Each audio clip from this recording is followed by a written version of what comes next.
She told me to shut off my generator or she would have me removed. Then she called code enforcement like she was ordering a pizza. The street was a frozen tunnel of silence, the kind that comes after an ice storm when the world feels held together by brittle glass. Every house on Maple Crest Court sat in darkness. Porch lights dead, garage doors sealed, heat trapped inside like a secret that could not last. The wind dragged its nails along the siding and made the bare branches clack like bones. Inside my garage, the generator hummed with a low, steady confidence. Not loud, not dramatic, just reliable. It fed warm air through my vents. It kept my refrigerator from turning into a trash can of spoiled meat. It kept my mother's medical equipment breathing when the grid had stopped caring. I stood there with a flashlight tucked under my arm, checking the oil level like I had done 100 times. My hands moved by habit. Calm, measured. The smell of gasoline and cold metal mixed in the air. I felt that small private satisfaction that comes from preparing for the worst and watching your preparation hold. Then I heard her, the sharp click of heels on concrete. Fast, aggressive, not the careful steps of someone walking on ice, the stride of someone who believes the ground is required to behave around them. She appeared at the edge of my driveway like a scene cut from a different movie. Diane Kessler, HOA president. Hair perfect. Coat expensive. Mouth already loaded with words. She did not wave. She did not ask if we were all right. She looked past me into my garage, locked onto the generator like it was a personal insult, and lifted her chin. "Turn it off," she said. At first, I honestly thought she meant the flashlight. "Excuse me," I said. "Your generator," she repeated. "Turn it off. It is unfair that you have power when other residents are suffering." Unfair. That was the word. Like warmth was a crime. Like preparation was cheating. Behind me, I heard a soft cough from the house. My mother. Even through the walls, I could imagine her sitting under a blanket, eyes tired, listening to the storm and trusting me to keep her safe. I looked back at Diane. The cold reddened the tip of her nose, but her eyes were bright with the heat of entitlement. "No," I said. It was one word. Quiet. Final. Her smile did not break. It sharpened. "Fine," she said, pulling out her phone with a little theatrical flick. "Then I am calling code enforcement." She stepped back into the snow like she was giving herself better lighting, raised her phone, and spoke loud enough for the neighbors to hear through their walls. "Hello, I need an inspector immediately. There is an illegal generator installation, creating safety hazards and noise violations. The homeowner is refusing to comply." She glanced at me while she said refusing, like she wanted that word to stick to my forehead. I did not raise my voice. I did not argue. I watched her make her call, because I have learned something about people who love power. When they believe they are winning, they get careless. She ended the call and tucked her phone away like she had just signed my eviction papers. "This neighborhood has standards," she said. "You do not get to decide you are above them." Then she turned and walked away, heels clicking, leaving a trail of little puncture marks in the snow, as if the ground itself had been stabbed. I stood there for a moment, listening to the generator hum and the wind scream, and I thought, you picked the wrong driveway. Not because I was strong, not because I was scary, not because I had a badge in my pocket, because I had something far more dangerous to a woman like Diane. I had paperwork, and I knew exactly how to use it. I am not the type to introduce myself with a resume. Most men my age are tired of explaining who they are, but it matters here because Diane assumed I was what she wanted me to be. She saw a quiet older man in a plain coat, living alone with his elderly mother, keeping to himself. She saw someone who would fold when confronted, someone who would apologize and pay and learn his place. She did not see the years behind my eyes. I moved to Willow Ridge Meadows 3 years ago, after my wife passed and the house we shared became a museum of grief. I could not afford to visit every day. The floors creaked with memories. The kitchen smelled like her even after I scrubbed it. Every room had a corner where she had once laughed. I sold the place and bought something smaller, something that did not echo with her absence. My mother moved in after her health scare. She never complained, never asked for attention, but there were nights when I could hear her breathing change, and the fear would sit in my chest like a stone. The doctors said she needed stability, she needed a routine, and the machines she relied on needed electricity the way lungs need air. So, I prepared. I did not buy a cheap portable generator and run extension cords like spaghetti across the garage floor. I did not cut corners. I hired licensed contractors. I pulled permits. I scheduled inspections. I read the code requirements the way some men read the sports page. When the standby generator was installed, it looked almost boring. A clean metal box set at the proper distance, with proper ventilation, proper shutoff, proper grounding. The city inspected it. The installer gave me a folder so thick it could stop a bullet. I put that folder in a drawer in my kitchen and told myself that if the power ever went out, I would not be begging anyone for help. That storm proved I was right. And Diane proved something else. She had not come for my generator because it was illegal. She came for it because it was a symbol, a reminder that she could not control everything, a reminder that in a community built on rules, the person who understands the rules better than you is harder to bully.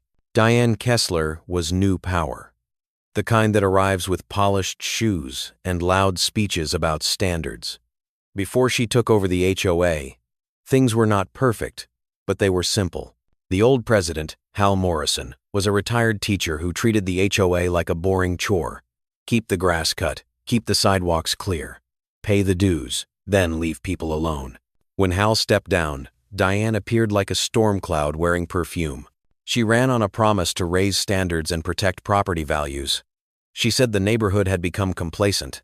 She said rules were being ignored. She said the community needed leadership. People voted for her because she sounded confident, because she spoke like someone who had read the manual, because she smiled while she talked about enforcement. Within months, the letters started. A warning for a mailbox that was the wrong shade of black. A fine for leaving trash cans out too long, even though the trash company had missed the pickup due to weather. A violation notice for a veteran down the street who had a small flagpole, because Diane claimed it created visual clutter. A young couple got harassed over a basketball hoop. Another neighbor got threatened because her garden had grown beyond the approved height. Diane called it an eyesore. And she loved meetings, emergency meetings.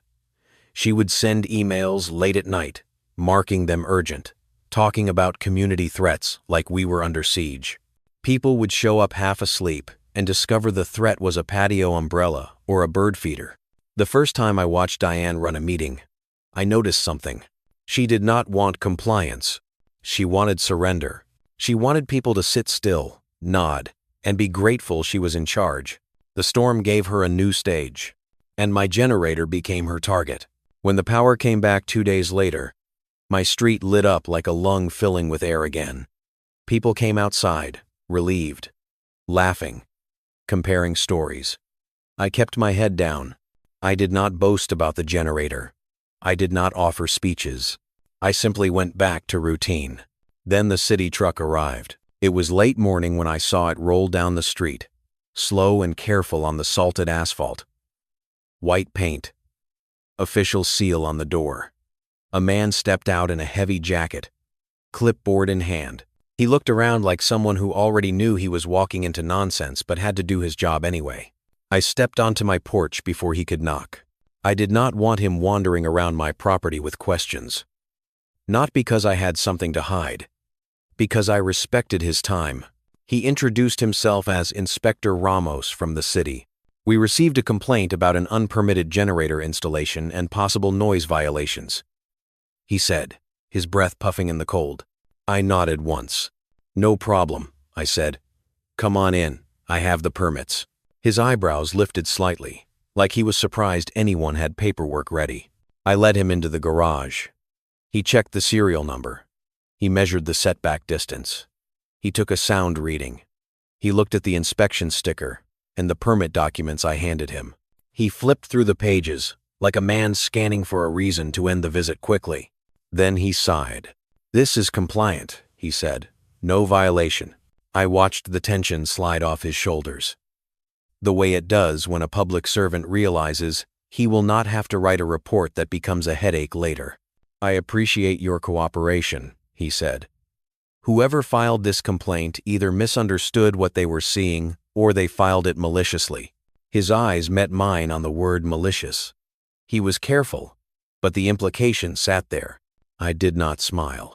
I did not say I told you so. I simply said thank you and walked him back to his truck. When he drove away, I thought Diane would stop. I underestimated how hungry she was. A week later, the HOA letter arrived. 3 pages. The kind of paper that feels too crisp, too confident. It smelled faintly of toner and self-righteousness. According to Diane, my generator violated community harmony. It created unequal living conditions. It was a perceived hazard. It threatened property values. It created noise disturbances even though the inspector had measured it and found it compliant. Then came the line that made my jaw tighten. Fine amount $750. $750. For keeping my mother alive during an outage. I could hear Diane's voice in every sentence. The smile. The forced politeness. The threat.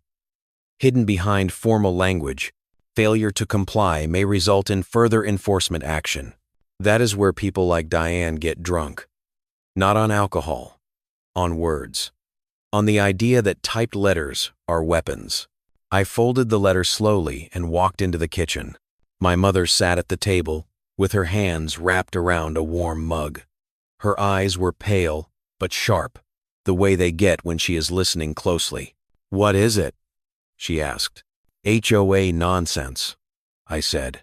She looked toward the garage, toward the generator outside the window, and then back at me.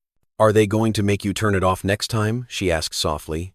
There was fear in her voice, not dramatic fear.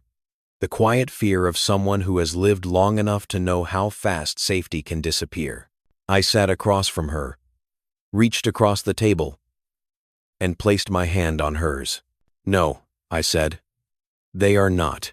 She searched my face, like she wanted to borrow my certainty. I did not tell her everything.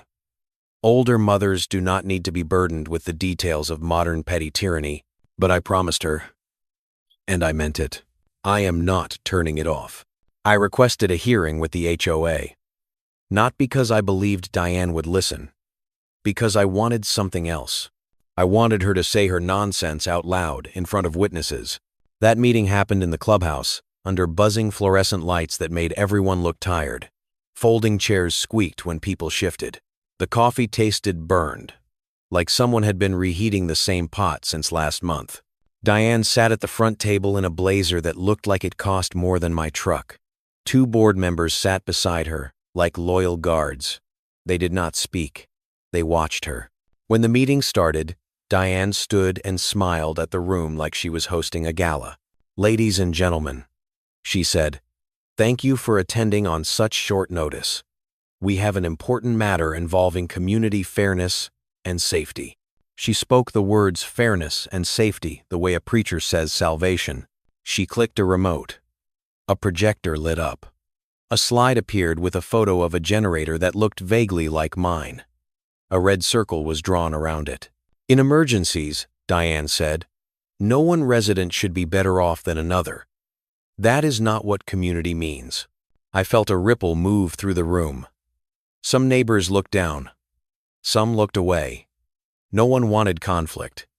Not with Diane. She continued, building momentum. If one home has heat and others do not, it creates tension. It creates resentment. It undermines unity. Resentment. She said it like she was diagnosing a disease. Then she turned toward me. "Mr. Carter," she said, "you have been asked politely to cooperate. You refused. You forced us to escalate." I stood slowly. I did not slam my chair back. I did not raise my hands. I simply stood, because standing changes the air in a room. "My name is Thomas Carter," I said, "and I did not force you to do anything. My generator is permitted. It is inspected. It is legal. It is quiet. And it is necessary. Necessary for what? Diane asked, voice sweet. For my mother, I said. Her medical equipment cannot lose power. Diane's smile tightened, but she did not flinch. Medical reasons are not a community exemption, she said. A murmur rose like a small wave. I saw Mrs. Dalton, in the second row, press her lips together. I saw Frank, the retired electrician, shake his head once, slow and controlled. I looked around the room and spoke to the neighbors, not Diane. If any of you want to install a generator, I can tell you how. Permits, inspections, proper installation. It is not complicated. It is just responsible. Diane lifted a hand. We are not discussing that, she snapped, then caught herself and returned to her smile. The floor recognizes only board members during formal presentations. There it was. The old trick. Control the room. Control the truth. I turned back to Diane. Show me the specific rule in the HOA documents that bans generators, I said. Diane tilted her head. The board has interpretive authority, she said. We determine what constitutes a violation of community standards. Interpretive authority. In other words, we decide what we decide. I nodded once, like I had expected that. Okay, I said. Then show me the financial justification for this fine. What expert did you consult to determine my generator is a hazard? Diane's eyes flickered. We have experts, she said quickly. I held her gaze. Who? I asked. The word hung in the air. Diane's board members shifted. One of them cleared his throat like he had swallowed something sharp. Diane smiled wider, but it looked strained now. That is confidential, she said. Confidential. Another favorite word of small tyrants. I heard Frank behind me whisper, loud enough to carry, since when are our dues confidential? Diane's cheeks reddened. She did not like being questioned by someone who sounded like he had lived through consequences. I sat down without another word. I let Diane finish her performance. She repeated fairness. She repeated safety. She repeated unity. She repeated property values. Then she concluded with the fine remaining in place. Meeting adjourned. People stood slowly, avoiding eye contact, like they were leaving a funeral.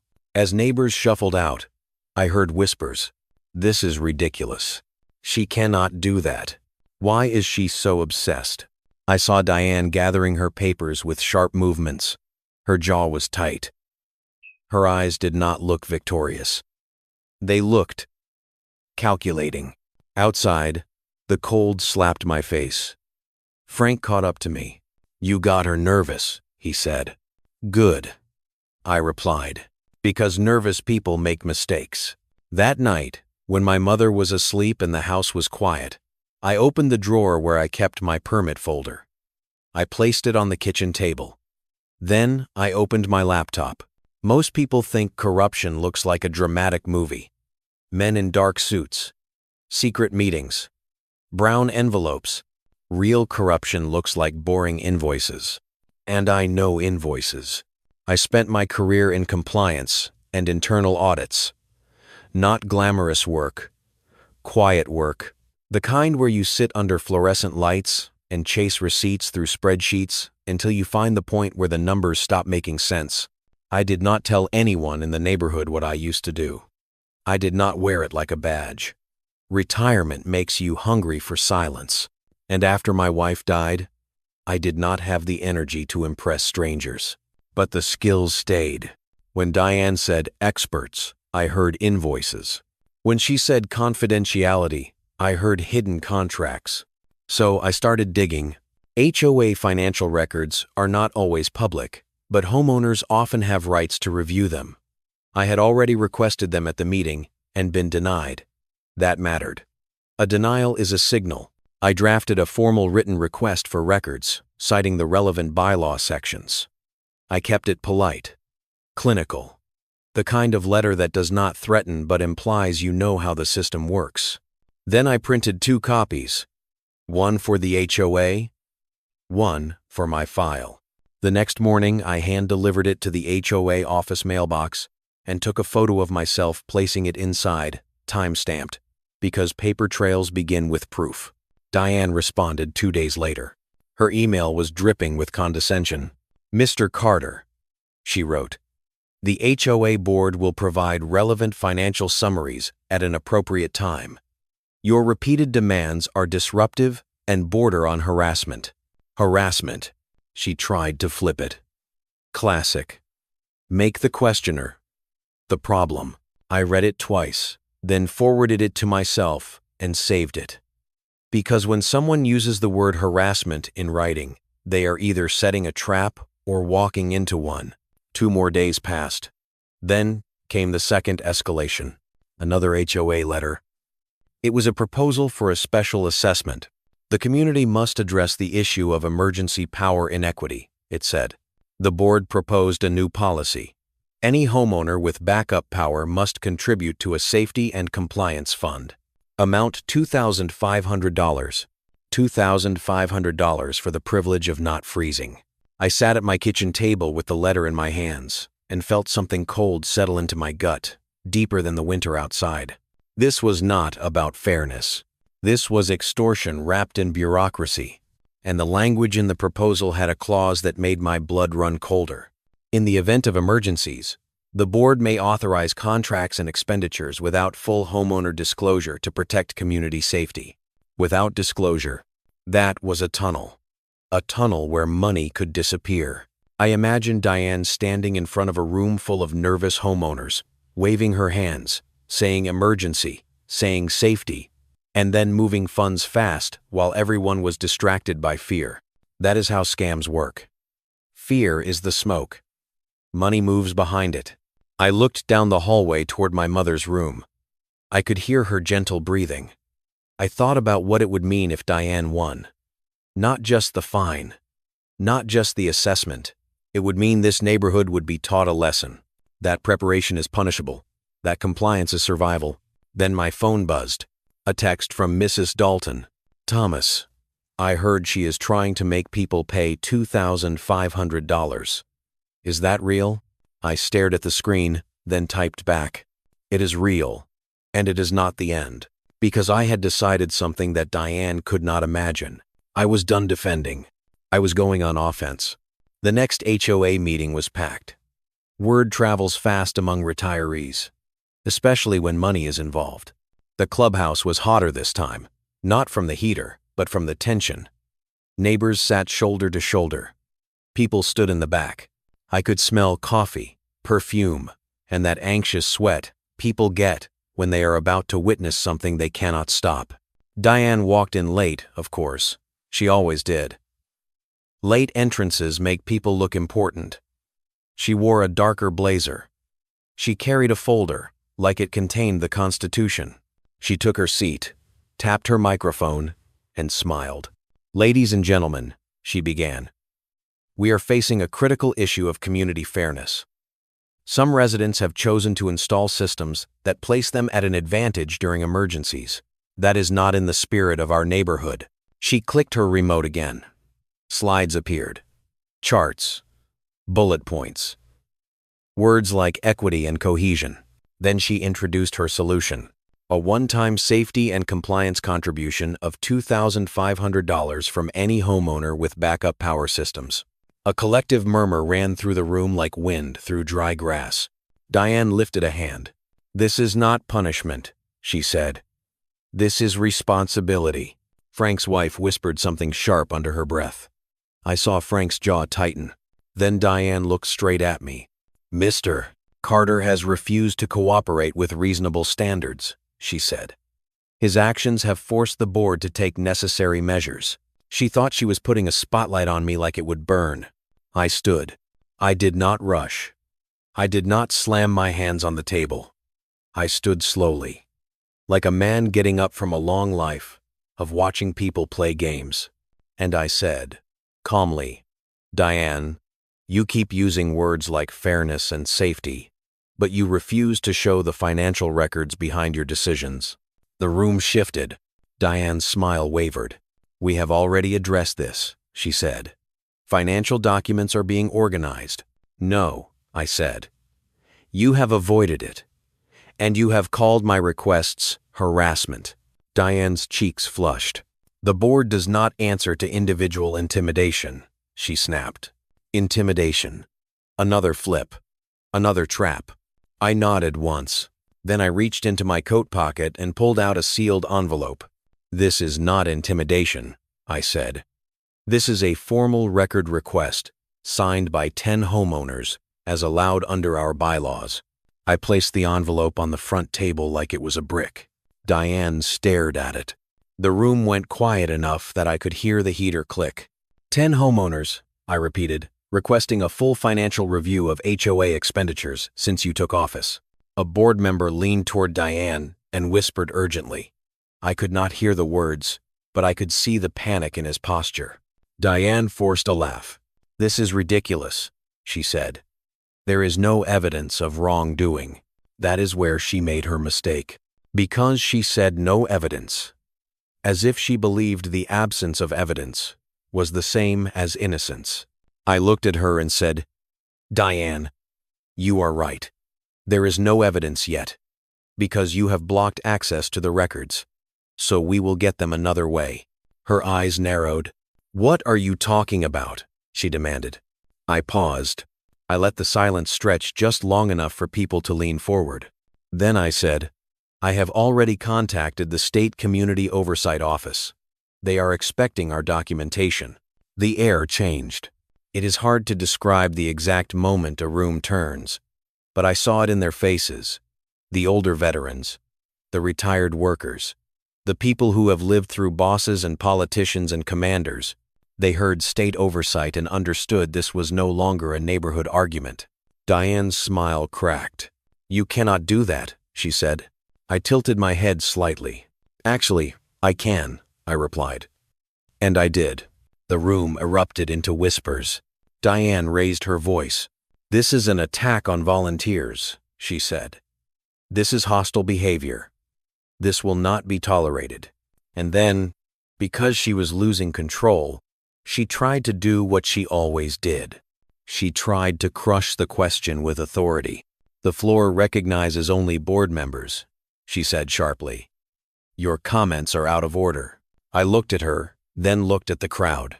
I am done commenting, I said. I am documenting. I sat down. Diane called for a vote on the assessment, but the room was no longer hers. Hands did not rise. People looked at each other. People hesitated. The fear she relied on had been replaced by suspicion. Diane's voice rose higher, desperate. All in favor, she demanded. Only a few hands went up. Her loyal guards, the ones who benefited from her reign or feared her enough to pretend. Then Frank stood. He did not shout. He did not insult her. He spoke like a man who had wired houses and fixed mistakes and buried friends. Diane, he said, you want $2,500 from people who prepared, while you refuse to show us where our dues have gone. You can call it safety, but it feels like theft. The word theft landed like a hammer. Diane's mouth opened, closed, opened again. How dare you, she whispered. She looked around for support, but she did not find what she expected. Mrs. Dalton stood next, trembling slightly but steady. My husband and I have lived here 20 years, she said. We paid every due. We followed every rule. And now you want more money because some people bought generators to survive the winter. That is not fairness. That is punishment. A younger mother in the back spoke, voice tight with anger. You fined me for sidewalk chalk, she said. Sidewalk chalk. But you want us to hand you thousands of dollars without seeing a receipt. No. The room filled with voices, not screaming, strong, firm. People who had been quiet too long. Diane slammed her hand on the table. Enough, she shouted. And there it was. The real Diane. Not the polished smile. Not the fair leader. The tyrant with a microphone. This meeting is adjourned, she snapped. The board will proceed as necessary. She gathered her folder and stormed out, heels striking the floor like gunshots. I watched her leave, and I thought, now you are going to make your biggest mistake. Because people like Diane cannot walk away after being challenged. They come back with sharper knives. 3 days later, the next knife arrived. A city inspector returned. Not Inspector Ramos. A different one. A younger man, nervous, clutching his clipboard too hard. I opened the door and saw the city logo on his jacket. He swallowed before he spoke. "Mr. Carter," he said, "we received another complaint. This time, alleging unsafe fuel storage, improper ventilation, and possible carbon monoxide risk to the neighborhood." I stared at him. "Possible risk to the neighborhood," I repeated. He nodded, eyes apologetic. "I have to follow procedure, sir." I stepped aside. "Come in," I said.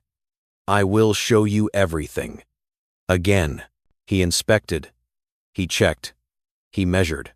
He asked questions I had answered before. His hands shook slightly as he wrote notes. When he finished, he looked relieved but also angry, like he knew he was being used. "Everything is compliant," he said. "This complaint does not match what I observed. Whoever filed it is either misinformed or malicious." Malicious again. I watched him write it down. Then he did something unexpected. He looked at me and lowered his voice. "Sir," he said, "I should tell you something. Filing repeated false complaints can result in penalties. The city tracks these." I nodded slowly. "Thank you," I said. As he left, I saw Diane across the street, watching from her porch with her phone in her hand, like she was recording a victory that did not exist. Her eyes met mine, and she smiled. That night, I made a phone call that Diane could not hear. It was not to the police. It was not to the news. It was to someone who speaks the language Diane feared most. Compliance. Oversight. Audit. The State Community Oversight Office had a division most homeowners never knew existed. Not glamorous, not fast, but thorough. When I reached the investigator assigned to intake, I spoke calmly and clearly. "I am a homeowner in Willow Ridge Meadows," I said. "Our HOA president is blocking access to financial records. She has issued fines without documented authority and is proposing assessments with clauses that allow undisclosed emergency spending. I have reason to believe there are conflicts of interest in vendor contracts." The investigator did not sound surprised. He sounded tired, which is what happens when you have heard this story before. "Do you have documentation?" he asked. "Yes," I said. "How much?" he asked. "Enough," I replied. Then he asked a question that made me pause, because it felt like he was testing me. "And who are you, Mr. Carter?" I looked at my kitchen table, at the permit folder, at the HOA letters, at the petition, signed by 10 homeowners, at the screenshots of Diane's emails calling my requests harassment, and I said, "I am someone who used to do this for a living."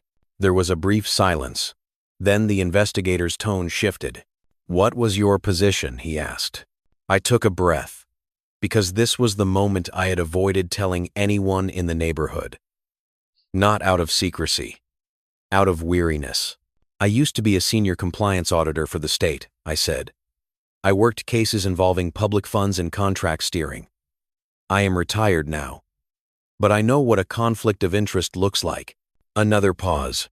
Then he said, "Send everything." I did. I sent the letters, the fine, the assessment proposal, the clause about undisclosed emergency spending, the emails, the denial of record access, the petition, everything. And then I waited. Waiting is hard for people who want justice fast. But older people, especially veterans, understand waiting.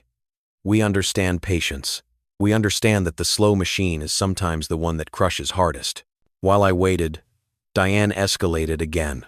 She launched a campaign, not just against me, against my reputation. Flyers appeared on doors, anonymous posts on neighborhood apps, whispers about my generator being dangerous, Whispers about me refusing to share power with the elderly. Whispers about carbon monoxide and fire hazards. She framed herself as a protector. He is selfish, the rumors said. He does not care about the community. He is dangerous. I read them and felt the familiar old anger rise, the kind that tastes bitter and metallic at the back of the throat. But I did not respond publicly, because public fights create noise, and noise is what Diane wanted. She wanted me to look unstable. She wanted me to snap. She wanted a clip, a quote, a moment she could point to and say, "See, this is who he is." I gave her nothing. Instead, I documented everything, every flyer, every post, every false claim, and I noticed something. The flyers were printed on the same type of paper the HOA used. The posts used phrasing Diane, often used in her emails. The anonymous accounts were new, created within days. Diane was not just harassing me, she was building a narrative, because she knew what was coming. She could feel the ground shifting beneath her heels. 2 weeks after my complaint was filed, a letter arrived at the HOA office. Not from me, from the state. Diane did not send an email that day. No emergency meeting. No late-night rant. The neighborhood was quiet in a way that felt unnatural, like the air before a thunderstorm. That evening, Frank knocked on my door, eyes wide. "Thomas," he said, "something is happening. Diane just called an emergency meeting for tomorrow morning. She says it is mandatory." Mandatory. That word always made me smile, because it reveals a person's mindset. In an HOA, very little is truly mandatory. But tyrants love the word because it makes them feel like generals. "What is the agenda?" I asked. Frank swallowed. "She says she is expelling you," he said. "She claims you are a threat to community safety and you have been harassing board members." I nodded slowly. "Of course," I said. "She is going to try to hit first." Frank leaned closer. "Are you okay?" he asked. I looked past him to the street. Lights on. Cars parked. Normal suburban peace. The kind of peace people fight over with rules and fences and petty authority. "I am fine," I said. "Tell everyone to come." Next morning, the clubhouse was packed beyond anything I had seen. People arrived early. Retirees with coffee cups. Veterans with calm, hard eyes. Couples holding hands like they were bracing for bad news. Even a few younger families, drawn by the word expulsion like it was a fire alarm. Diane arrived wearing a bright smile that did not reach her eyes. She carried a thick binder. She walked to the front table like she was marching to battle. She tapped the microphone. "Ladies and gentlemen," she began, "we have a serious issue that can no longer be ignored. Mr. Carter has repeatedly defied community standards, refused reasonable requests, and engaged in harassment of volunteers." She paused, letting the word harassment hang. She clicked her remote. A slide appeared with my name in large letters. Diane turned toward the room and spoke faster now, riding her own momentum. "He has installed dangerous equipment. He has refused to contribute to community safety. He has created an unfair advantage. He has filed hostile complaints to intimidate the board." My neighbor, Mrs. Dalton, let out a small sound, like disbelief turning into anger. Diane raised her voice. "Therefore, I motion to expel Mr. Carter from the HOA and revoke his community privileges."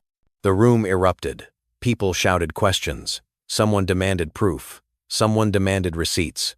Diane held up her binder like it was evidence.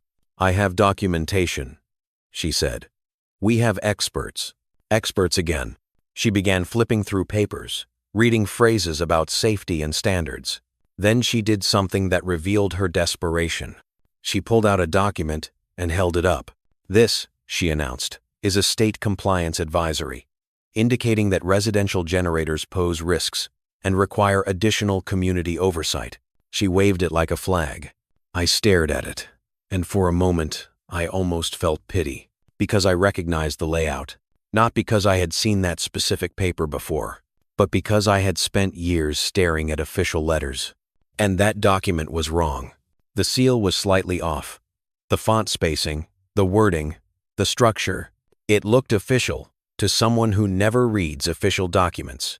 To me, it looked like a costume. Diane smiled, triumphant. "You see," she said, "even the state agrees with me." The room began to tilt toward fear. People do that. They hear state and assume authority. They see a seal and feel helpless. I stood, not fast, not dramatic, just steady.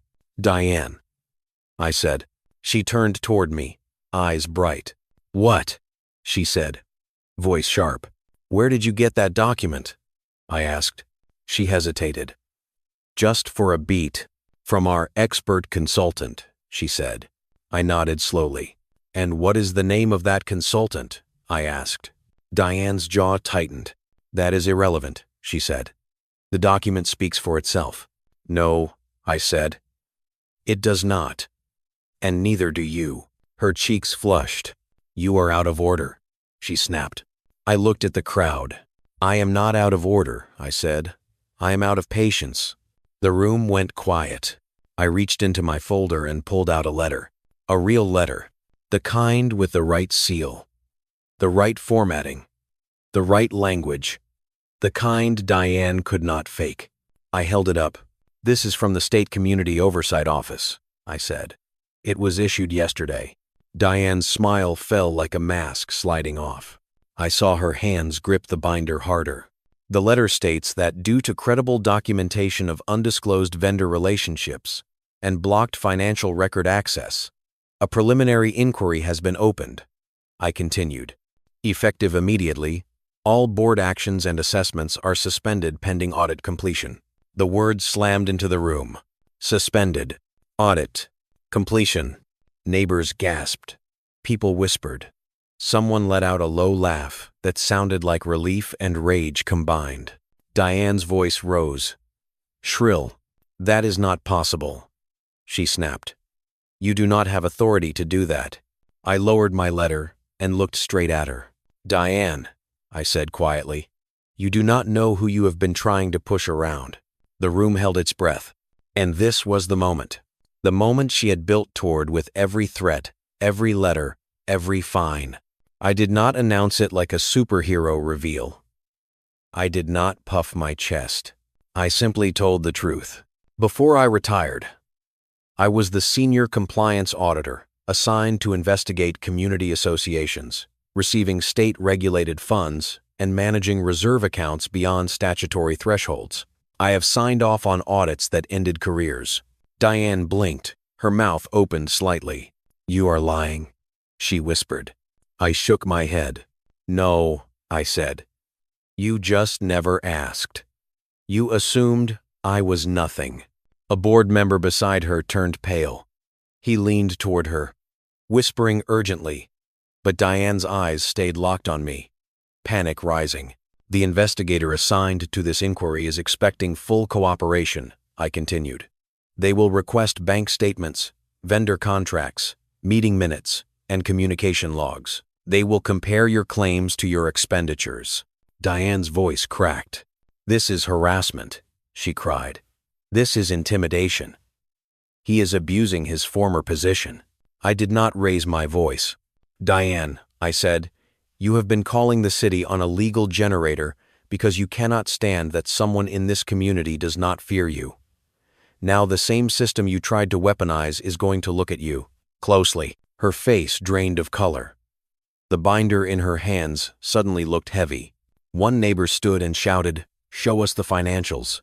Another yelled, "Where did the money go?" Frank stood, calm as stone. "Diane," he said, "you demanded $2,500 from us while you were hiding contracts. Now, we want answers." Diane slammed her binder on the table. "This meeting is adjourned," she shouted. But the word adjourned had lost its magic. People did not move. They stayed. They stared. Diane tried to step away, but someone blocked her path. Not violently, just firmly. An older man with a veteran cap, eyes cold and steady. "Sit down," he said. Diane's chest rose and fell quickly. She looked like a woman who had walked into a room expecting applause and found a jury. She sat. Outside the clubhouse windows, sunlight glinted off ice. Inside, the air felt thick with the weight of consequences. The state audit did not come like a lightning bolt. It came like a slow, tightening noose. Within days, Diane received official requests. She was required to provide records within a set time frame. She was required to disclose vendor relationships. She was required to explain expenditures. Neighbors began receiving notices too, asking for statements and experiences. The investigation was methodical, boring, relentless. Diane tried to control the narrative with emails, claiming the board was being attacked by a hostile minority. But each email looked more desperate than the last. One night, at 11:40 in the evening, Frank forwarded me an HOA email. Subject line, Urgent Community Crisis. Diane wrote that the HOA accounts had been compromised, that outside forces were sabotaging the community, that emergency measures were needed. Emergency measures again. She tried to schedule a meeting to approve new spending under the emergency clause she had written, but the state had suspended board actions. Her emergency clause became useless paper. I sat at my kitchen table, reading her frantic words, and felt a quiet satisfaction, not joy, not vengeance, something steadier, a sense of balance, because Diane had tried to use the system as a weapon. Now the system was watching her. A week later, rumors spread that Diane was shredding documents. Neighbors reported hearing a shredder running late at night. Someone claimed they saw boxes being loaded into her SUV. I did not go near her house. I did not spy. I did not trespass. I did not need to. People like Diane always think they can erase a paper trail. They forget that paper trails are not just paper. They are digital. They are bank transfers. They are emails. They are meeting minutes. They are the memories of neighbors who have been fined for chalk and flags and gardens and now suddenly realize those fines were not about standards. They were about building a machine of fear. The audit results came back after several weeks. The investigator did not call me first. That would have looked improper. They followed procedure. They informed the HOA attorney. They informed the board. They scheduled a formal presentation of findings. That night, the clubhouse was packed again, but this time, Diane did not sit at the front table. She sat in the second row, shoulders stiff, face tight, like a student about to be expelled. The investigator was a quiet woman with sharp eyes and a calm voice. She did not perform. She did not dramatize. She did not need to. She spoke facts, undisclosed vendor relationships, contracts awarded without competitive bids, consulting fees billed to an entity associated with Diane Kessler, legal payments routed through a firm connected to a close family member, security invoices billed for services that could not be verified as delivered, total flagged expenditures just under $52,000. The room made a sound like air escaping a tire. Some neighbors gasped. Some shook their heads. Some stared at the floor like they had been punched. Frank's wife whispered, "My God." Mrs. Dalton's eyes filled with tears. Not tears of sadness, tears of betrayal. The investigator continued. In addition to financial concerns, there is evidence of selective enforcement and retaliatory fines. Selective enforcement, retaliatory fines. The words hung over Diane like a verdict. Diane stood suddenly. "This is a witch hunt," she cried. "I did everything for this community." The investigator did not flinch. "Mrs. Kessler," she said, "your conduct will be referred for legal review and potential civil remedies. Additionally, due to breach of fiduciary duty, you are barred from serving on the HOA board pending further determination." Barred. Diane's mouth trembled. Her eyes darted around the room like she was looking for someone to save her. No one did. One of her loyal board members stood and spoke, voice shaking. "I did not know," he said. "I did not know she was doing this." The investigator looked at him, calm. Ignorance does not remove responsibility, she said, but cooperation may be considered. He sank back into his chair like his spine had given up. Neighbors began speaking, not shouting, speaking with that slow, heavy rage older people have when they realize they have been used.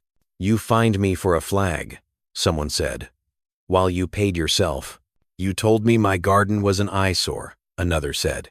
"While you stole money, you called him selfish for keeping his mother alive," Mrs. Dalton said, voice trembling. "While you were taking from all of us." Diane's face twisted, and for a moment, the polished mask fell completely. "You all benefited from my leadership," she hissed. Property values stayed strong. Standards were maintained. Frank stood, and his voice was like a door closing. "No," he said. "You benefited. We paid." Diane looked like she might scream, but then something changed. Her shoulders sagged, her eyes lowered, and in that moment, she looked smaller. Not harmless, not sympathetic, just smaller. Like the air had finally left her balloon. After the meeting, people lingered outside in the cold, talking in low voices. Some were angry. Some were shaken. Some were relieved. My mother waited up for me when I got home. She sat at the kitchen table with a blanket around her shoulders, eyes tired but bright. "How did it go?" she asked. I poured her a cup of tea, set it in front of her, and sat down. "They cannot touch the generator," I said. She exhaled, slow, like she had been holding her breath for weeks. "And Diane?" she asked quietly. I paused. I thought about Diane's face when the letter was read. The fear, the anger, the collapse. "She is not in charge anymore," I said. My mother nodded slowly. "Some people," she murmured, "get drunk on small power." "Yes," I said. "And they forget the world is bigger than their little stage." The aftermath was not a perfect movie ending. It was real. The HOA did not dissolve overnight. The neighborhood did not become paradise.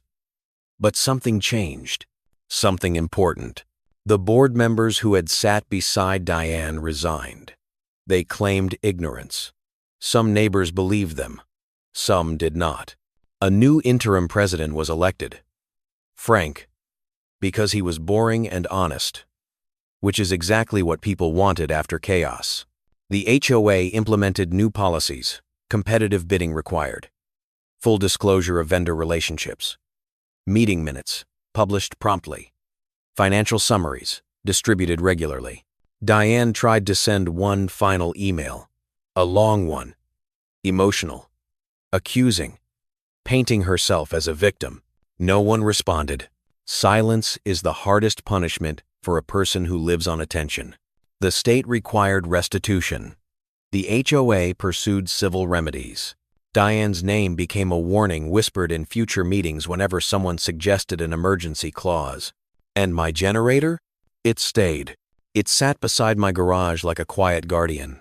It did not care about Diane's pride. It did not care about HOA speeches. It simply waited, ready to do its job again if the grid failed. Months later, another storm came through. Not as bad, but enough to knock out power for part of the night. I heard the generator kick on, smooth and steady. I walked into my mother's room and saw her sleeping peacefully, the machine beside her blinking softly. Alive. I stood there in the dark, listening to the steady rhythm of preparedness, and felt a deep, quiet gratitude. Not because I had won a fight, because I had protected my home, and because a woman who thought she could control a community with letters and fear had learned something she never expected. In a world run by rules, the most dangerous person is not the loud one. It is the quiet one who knows how the system really works. The kind of person you overlook, the kind of person you underestimate, the kind of person you threaten because you think he has nothing, until you realize his real power was never a generator. It was the truth, documented, signed, and delivered. And once that truth starts moving, no amount of heels on concrete can stop it.